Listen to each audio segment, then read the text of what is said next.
Alright, part 2. Like I was saying, this is a junk rare. I was pleasantly surprised that this, an Apocalypse rare foil in 2024, was only 140 Czech crowns. It was €7. €7 for an Apocalypse foil rare. Wow. So, what does it do? 2. Sacrifice a land. Put 2 1/1 red and white goblin soldier creature tokens into play. So my Balefire Liege would give me 2 3/3s. If I have Ogre Battle Driver in play and Balefire Liege, I would have 2 3/3s. They'd each gain +2/+0. So in haste, so I would have 2 5/3s that I can attack with, just for spending 2 and sacrificing a land. I'm really curious to see if this works as well as I think it's going to. And my next why the hell would I play this card video, I think will feature Goblin Trenches. Card negotiations. Remember the Angel's Trumpet? So, if I have creatures I don't want to attack with, and I don't want to take damage for the trumpet, what I would do is attack, and then before my end step, I would tap whichever ones are going to hurt me. And if I have the Fire Emancipation in play, I'm probably going to be tapping all the ones that didn't attack, because then I'd be taking 3 damage for every untapped creature because of the Angel's Trumpet. So I can tap them to do 1 point of damage to target player. So this kind of gives me a way out of taking the damage from the Angel's Trumpet. Land tax. One of the problems with land tax is that at a certain point you will attain parity with your opponents, and you will likely have more land than they do. And at that point, the natural flow of the game will make it such that you will be drawing enough lands that you don't need to tax anymore. With this deck, because of the trenches, so I can spend 2, sacrifice a land, get under somebody, so if I have 7 lands, somebody else has 7, I can sack a land to Goblin Trenches, I get 2 1/1 red and white Goblin Soldiers for my trouble, and then tax. I can tax during my next upkeep, because I will have less lands than somebody. Mark of Asylum. I could do a lot more with this. I could put in Ether Flash. Ether Flash is a 2 colorless, 2 red enchantment that whenever any creature comes into play takes 2 points of damage. This is kind of in here for Blasphemous Act. I don't have too many other things that damage all the creatures, but there's a lot of random things my opponents play that do damage to creatures depending on the deck. So this is kind of a silver bullet that sometimes will whiff and be pretty much useless. Other times it will absolutely save my ass, and I don't know which. I won't know until we start the game. Marshal's Anthem. 2 in white, multi-kicker, 1 in a white. Creatures I control get +1/+1. And when it enters the battlefield, return up to X target creature cards from a graveyard to the battlefield, where X is the number of times it was kicked. So if I spend 8, I get 2 creatures, and it doesn't matter how big they are, you just, whatever 2 creatures you want, they come back, and they're a little bit bigger because of the Anthem. So this is instead of any kind of reincarnation. Jesus Christ. The 4 mana sorcery. Put a creature from your graveyard into play.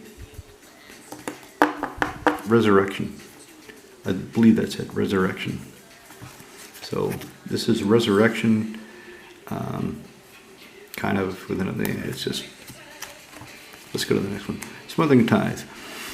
Whenever somebody plays a card, whenever an opponent plays a card, they may pay 2. If they do not, I get a treasure. Sack the treasures. Make the mana. Soul Snare. I like this retro frame treatment for this MH2 version. Basically, it's a Swords to Plowshares. No, it's not. It's not even a Path to Exile because they get nothing. So this sits out there and gives my opponents something to think about if they want to attack me.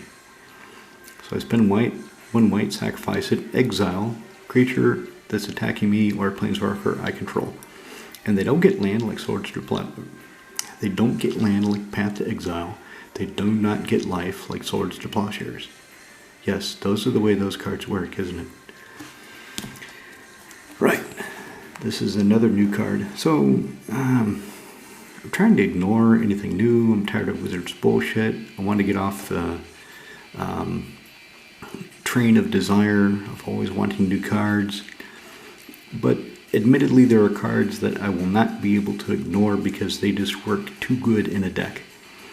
This is one of them. Edgar Markov already has his copy. Aurelia got the second copy I bought. So, one white, 1 red. Creatures I control get +1/+1. Whenever a creature enters the battlefield under my control, it deals 1 damage to each opponent. So this, coupled with Perforos, pumped up by Fiery Emancipation, this would do 3 damage for every creature. Perforos would be doing 6 damage to every creature. At that point, I don't need to attack a whole lot. I just need to pump out tokens and kill everybody. Aurelia's Fury. So, red, white, X deals X damage divided any way I want among any number of target creature players. Tap each creature dealt damage this way. Players dealt damage the way cannot cast non-creature spells at the start. Just a bit of burn. Beacon of Destruction, some more burn. It instantly, for 5 mana, does 5 points of damage to whatever the hell I want. And then I shuffle it back into my library to find it and do it again. Deflecting Palm. Next time a source of my choice would deal damage to me, unblock creature, Aurelia's Fury, whatever. Prevent the damage and redirect that damage to the source's controller. Basically, it's reflect damage for 2. Reflect Damage is a card from Mirage that costs 3 colorless, 1 red, 1 white, and it does the same thing. So it's kind of funny that, 15 years later, 15 years after Mirage, they just cut off the 3 colorless. And it's basically the same card. Lightning Tutor. 1 white, go find an artifact or enchantment, show it to everybody, shuffle my library, and put the card on top. Not sure if I'm going to find Fiery Emancipation or Warleader's Call first. I'm pretty sure to be one of those 2. Fate Forgotten.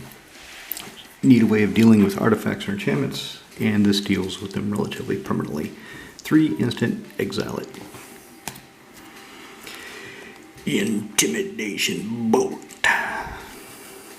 So, 1 red, 1 white. Instantly deal 3 damage to 1 creature. Other creatures cannot attack this turn. So one trick is, let's say your opponent has a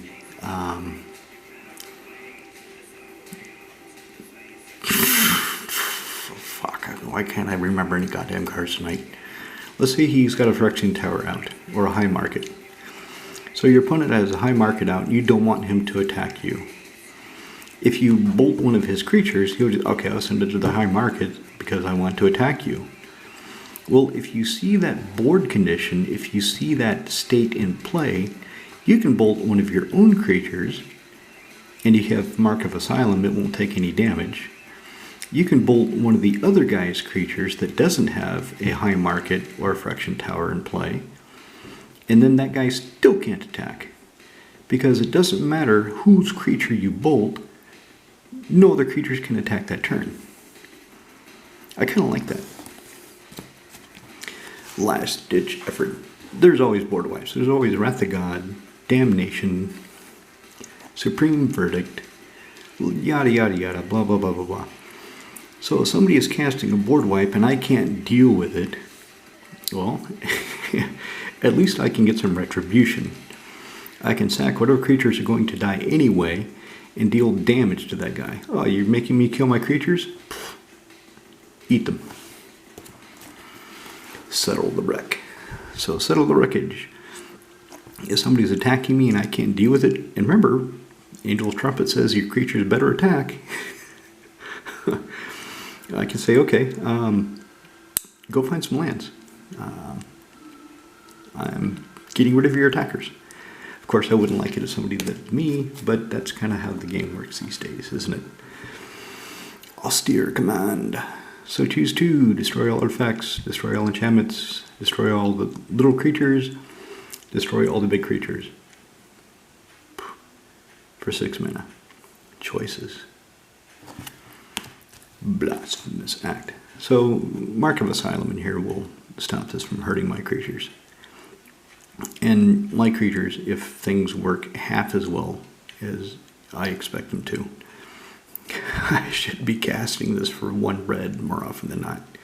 So 13 damage to every creature. Yeah, this would be really bad with reflect damage. So, yeah, reflect damage is to any source. Deflecting palm is to you. That's the difference.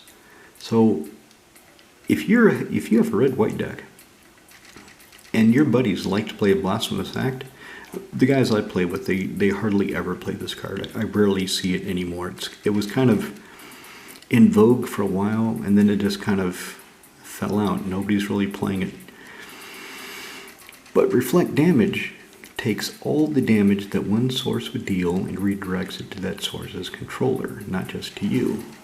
So if somebody does Blasphemous Act and there's 10 creatures, that's 130 points of damage, and you can reflect damage back to the source's controller and kill them for having the rudeness to kill all the creatures.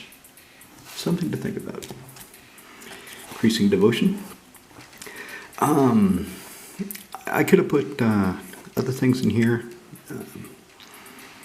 There's a bunch of dragon fodder, make 2/1 red goblin creature tokens.